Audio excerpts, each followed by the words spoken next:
ગુલાબબેન કિચનમાં આપનું હાર્દિક સ્વાગત છે। જો તમે અમારી ચેનલમાં નવા છો તો લાઈક, શેર અને સબસ્ક્રાઇબ કરવાનું ભૂલશો નહીં। આજે આપણે આવી ગયા છે એક નવી રેસીપીની સાથે। તો રેસીપીમાં આપણે બનાવવાની છે દાબેલી। તો દાબેલી માટે આપણે બધું મટીરિયલ લઈ લીધું છે, એટલે મટીરિયલ તો જે આપણે લીધું છે ચટણી બનાવવાનું જ। તો આમાં લસણને 10 થી 8 કરી છે અને 2 લીલા મરચાં, અને એ આપણે લસણવાળી ચટણી કરવાની છે, એટલે એના માટે આપણે મિક્સરમાં નાખી દેસી અને એમાં લાલ મરચું નાખી દેસી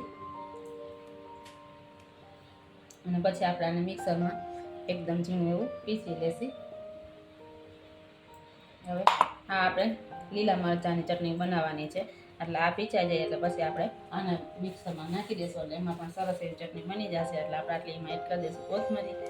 એકદમ સરસ એવી ચટણી બને છે। અને આમાં આપણે પલાળેલી છે આંબલી અને આમાં છે ખજૂર। તો એને પણ આપણે એવી રીતે સરસ બનાવી લેશું। અને બટેકા આપણે બાફી લીધા છે, એ પણ તમને પછી બતાવી દેશું। આ તમે જોઈ શકો છો સરસ બધી એવી ચટણી આપણી બનીને તૈયાર થઈ ગઈ છે। આવડી આ છે આપણે ખજૂરની ચટણી, આવડી આ છે લસણ મરચાંની ચટણી, અને આ છે લીલી ચટણી, અને આ છે આંબલીની ચટણી। તો આંબલીની ચટણી પણ આપણે થોડીક આમાં નાખીએ, થોડીક આપણે વઘારમાં નાખવાની છે। એટલે હવે આપણે બટેકાને એવું ખોલી અને પછી સરસ એ વઘાર દઈ દઈશું। હવે આપણે 500 ગ્રામ જેટલા બટેકા લઈ લીધા છે અને સરસ એવા બાફી પણ લીધા છે। તો હવે આપણે એને છાલું ઉતારીને પછી સરસ એવા છૂંદો બનાવી નાખીએ આનો। તમે જોઈ શકો છો આ રીતે આપણે છાલું પણ બધી ઉતારી લેશી।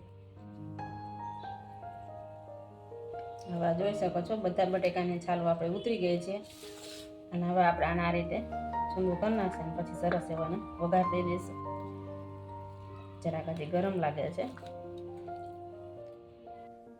હવે આપણે તેલ પણ ગરમ કરવા મૂકી દીધું છે, ને તેલ પણ સરસ એવું ગરમ થઈ ગયું છે। તો આપણે આમાં છે ને હિંગ 1 ચમચી નાખી દેશું, 1 ચમચી જીરું, અને પણ સારી રીતે એવું તતરી જાય ત્યાં સુધી આપણે એને રહેવા દેવાનું। તો ચમચીથી જરાક આપણે એને મિક્સ કરી લેશું। અને આપણે એક લીમડાની દાળ લીધી છે અને 1 લીંબ મરચું લીધું છે, એ પણ આપણે એમાં એડ કરી દઈશું। 2 લાલ મરચાં, કેમ કે એનાથી સરસ એવો ટેસ્ટ આવે છે, ખાવામાં પણ મજા આવે છે। અને આપણે એવું લાગે દાબેલી કરવામાં ત્યારે પછી આપણે એને બહાર કાઢી લેશી। અને જે આપણે ખજૂર આંબલીની ચટણી બનાવી છે એમાં આપણે થોડું ધાણા જીરું એમાં એડ કરેલું છે। હવે આપણે આમાં નાખી દઈશું આ મસાલો। આપણે બટેકામાં પણ મીઠું બાફામાં નાખ્યું હતું, તો હવે મીઠું આપણે સ્વાદ અનુસાર આપણે લઈ લેશું।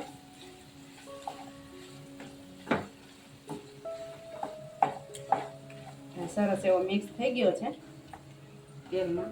તો હવે આપણે અડધી ચમચી નાખી દઈશું હળદર, 1 ચમચી નાખી દઈશું ધાણા પાવડર, કેમ કે આપણે બ્રેડ તો આપણે મોરી હશે એટલા માટે સ્વાદ અનુસાર મીઠું આમાં એડ કરશું મસાલામાં, અને એને પણ સારી રીતે એવું મિક્સ કરી લેશું।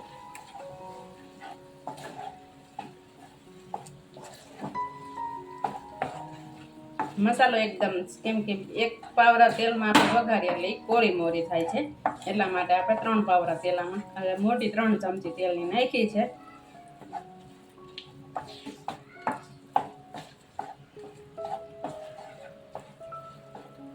હવે એ પણ સરસ એવો મિક્સ થઈ ગયો છે।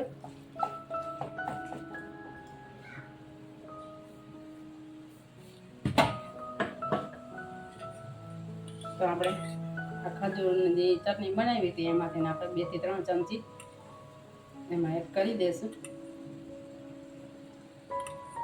4 ચમચી આપણે નાખી છે ખજૂરની ચટણીની, અને 1 ચમચી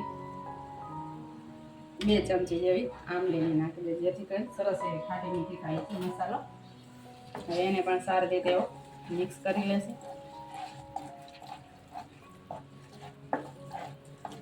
કેમ કે મસાલો ઢીલો હોય તો મસાલો આપણે દાબેલીમાં કરવામાં પણ સરસ એવી મજા આવે છે।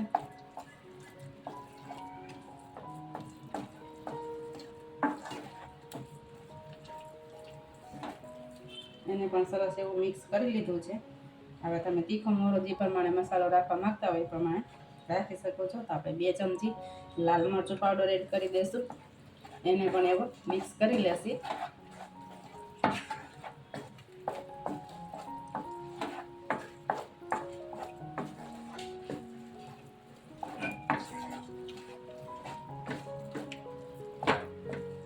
જોઈ શકો છો કેવો સરસ કલર એવો આવી ગયો છે.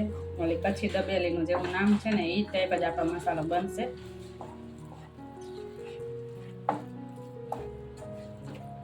હજી આપણે એને 2 મિનિટ સેકન્ડ પૂરતું રહેવા દેસી.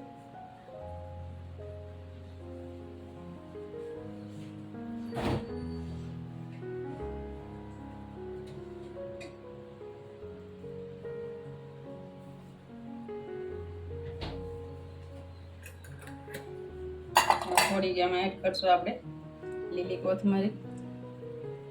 એને પણ સારી રીતે મિક્સ કરી અને પછી આપણે એમાં મસાલો એમાં જે છે એ મસાલો આપણે એક કરી દઈશું. તૈયાર આવે છે એ જ મસાલો આપણે લીધો છે.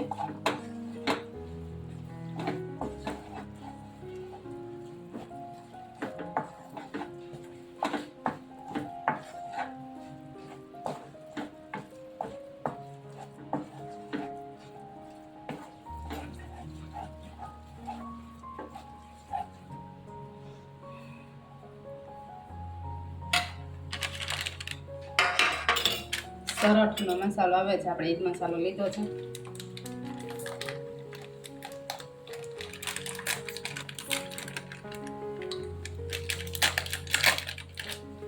એ પણ આપણે આમાં એડ કરી દઈશું.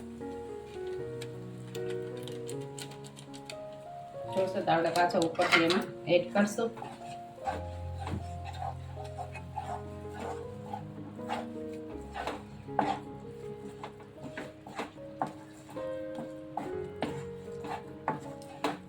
પછી આપણે આને 5 થી 6 મિનિટ માટે ઠંડો થવા મૂકી દેવાનો છે ને પછી આપણે દાબેલીમાં ભરશું, જેથી કરી સરસ એવો બધો મસાલો આમાં બટેકા આરે એડ થઈ જાય.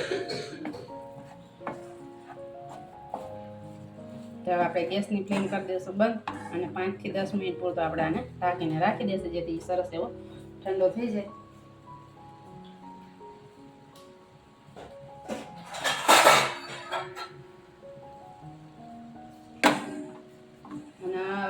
વિડીયોને લાઈક શેર અને સબસ્ક્રાઇબ કરવાનું ભૂલશો નહીં, જેથી કરી જે પણ અમે નવા વિડીયો બનાવી તે તમારા સુધી પહોંચતા રહે. તો આપણે ગેસની ફ્લેમ કરી દઈશું બંધ.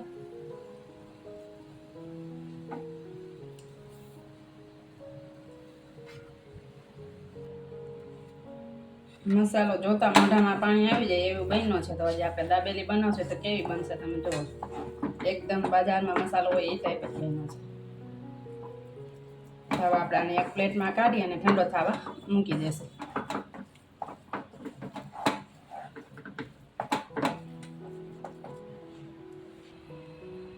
હવે જોઈ શકો છો આપણે આમાં એક પ્લેટમાં કાઢી લીધી છે, કેમ કે આપણે તવાય ગરમ હોય એટલે એના હિસાબે મસાલો ઠંડો તો થાય નહીં. એટલા માટે આપણે આમાં ડીશમાં કાઢી લીધો છે. અને આ પાઉં લઈ લીધા છે આપણે, મોટા દાબેલી ના આવે એવા. તમે જોઈ શકો છો બેકરીએથી તાજા જ લઈ આવ્યા છીએ. અને આપણા ચટણીઓને બધું કમ્પ્લીટ થઈ ગયું છે. તો હવે આપણે આ બ્રેડને એકદમ કટકા કરી સરસ એવો ચેકો પાડીને પછી બધા મસાલો એમાં ભરતા જશી.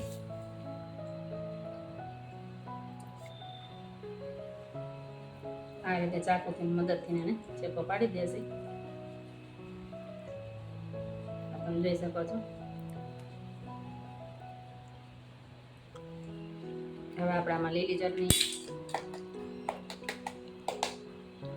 પેલા જરાક લગાડશી, પછી લાલ ચટણી.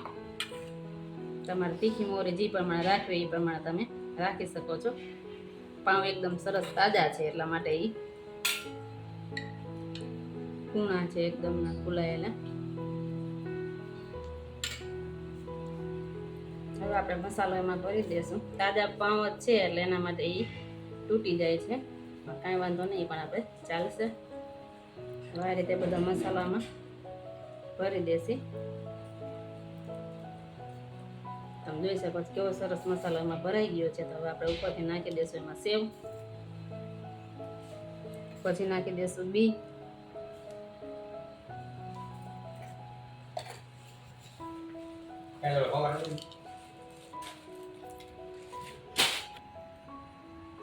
હવે જોઈ શકો છો સરસ એવી ભરાઈ ગઈ છે. આપણે ડુંગળી પણ આમાં એમાં એડ કરી છે. 4 આપણે ભરી લીધી છે ને. તો હવે આપણે 4 ને શેકી લેશી. સરસ એવો બધો મસાલો એમાં ભરી દીધો છે અને આપણે ડુંગળી પણ સરસ એવી ઝીણી સુધારી દીધી છે. તો ચાલો આપણે આને હવે શેકી લેશું. આપણે તવી પણ એને મૂકી દીધી છે ગરમ થવા, તો આપણે જરા જરા એમાં તેલ એડ કરતા જશું અને બ્રેડને પણ સરસ રીતે એવી મૂકીને ગરમ કરી લેશે.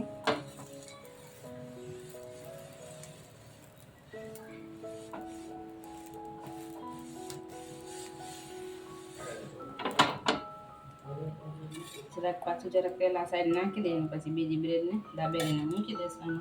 બબે કેમ કે મોટી છે એટલે આપણે બબે તો આમાં માન શકાશે.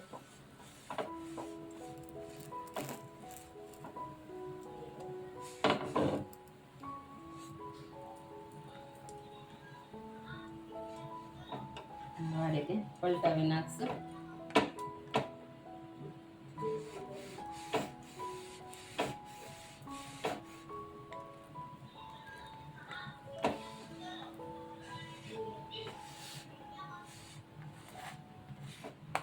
એકદમ કડક થઈ ગઈ છે. તો હજી આપણે એક સાઈડ એને પલટાવી નાખવા જોઈ શકો છો. સરસ એવી કડકડી થઈ ગઈ છે આપણી દાબેલી. તો હવે આપણે બેને ઉતારી લેશું. આપણી બ્રેડ શેકાઈને તૈયાર થઈ ગઈ છે મિત્રો. તો આપણે ડીશ પણ તૈયાર કરી લીધી છે, તમે જોઈ શકો છો. જો અમારો વિડીયો તમને ગમે તો લાઈક શેર અને સબસ્ક્રાઈબ કરવાનું ભૂલશો નહીં, જેથી કરી જે પણ અમે નવા વિડીયો બનાવી દઈએ તમારા સુધી પહોંચતા રહે. જોઈએ કેવો સરસ આપણે દાબેલી બનીને તૈયાર થઈ ગઈ છે. એકદમ કડક છે. અંદર મસાલો પણ આપણે સરસ એવો રીતે ભરી દીધો છે. લાઈક શેર અને સબસ્ક્રાઈબ કરવાનું ભૂલશો નહીં. જોઈ લો કેવો સરસ એમાં મસાલો ભરાઈ ગયો છે.